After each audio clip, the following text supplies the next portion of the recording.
In the wind-swept hills of Lancashire, England, in the year 1612, one of the most infamous witch trials in British history unfolded. Known as the Pendle Witch Trials, this dark episode combined fear, superstition, political pressure, and brutal justice to create a perfect storm that would claim the lives of 10 people and leave a lasting scar on the region's past. The story begins in the shadow of Pendle Hill, a bleak and brooding landmark long associated with folklore and superstition. At the time, England was gripped by fear of witchcraft, fueled by King James I's obsession with rooting out heresy and the publication of his book, Demonology, which endorsed witch hunts and justified the persecution of supposed witches. Local magistrates and religious authorities were eager to demonstrate loyalty to the crown by aggressively pursuing suspected practitioners of dark magic. Amid this atmosphere, 2 families stood at the centre of the storm, the Demdike and Chattox clans. Both were known in their communities for practicing folk magic and healing, which, while once tolerated, had become increasingly dangerous under the king's anti-witchcraft stance. Elizabeth Southerns, known as Old Demdike, was a blind, elderly woman reputed to be a witch. Anne Whittle, or Old Chattox, led the rival family and had a similar reputation. Their long-standing feud added a layer of personal vendetta to the already toxic mix of suspicion and fear. The initial spark came in March 1612, when Jennet Device, granddaughter of Old Demdike, cursed a peddler named John Law after he refused to sell her some pins. Shortly after, Law collapsed with what appeared to be a stroke.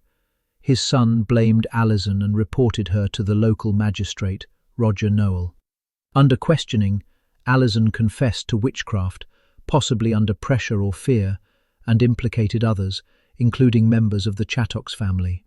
This opened a floodgate. Noel, seizing the opportunity to impress the crown, launched a full-scale investigation. Over the next few weeks, family members, neighbours, and even children were questioned, coerced, and encouraged to accuse one another. The testimonies painted a lurid picture of sabbats on the moors, pacts with the devil, and curses that led to illness and death.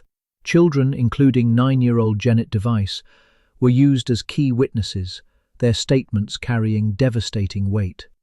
In total, 12 people were arrested and taken to Lancaster Castle to await trial. The conditions were horrific: cold, damp, and overcrowded. Many were elderly or in poor health. Old Demdike died in custody before the trial even began. The others faced a series of hearings in August 1612, presided over by judges eager to deliver convictions. The trials relied heavily on confession, hearsay, and the testimony of children.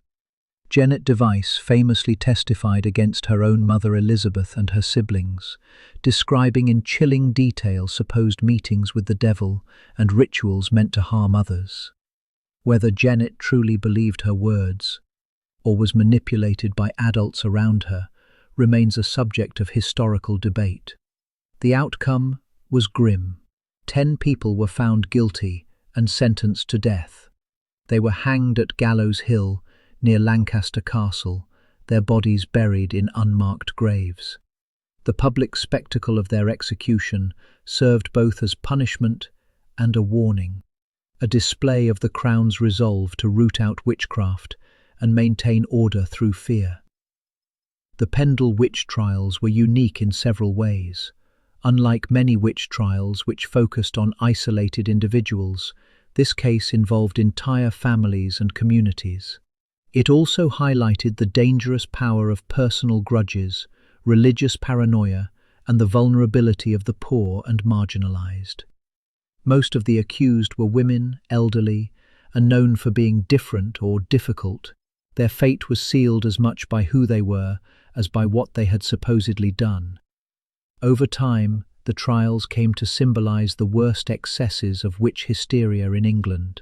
In later years, historians and authors re-examined the case, shedding light on how social tension, economic hardship, and political opportunism combined to create a judicial disaster. Today, Pendle Hill is a place of historical pilgrimage, where visitors reflect on the fear and injustice that once ruled there. In 1998, nearly 400 years later, Lancashire County Council unveiled a commemorative plaque at Lancaster Castle, honouring those who died in the trials.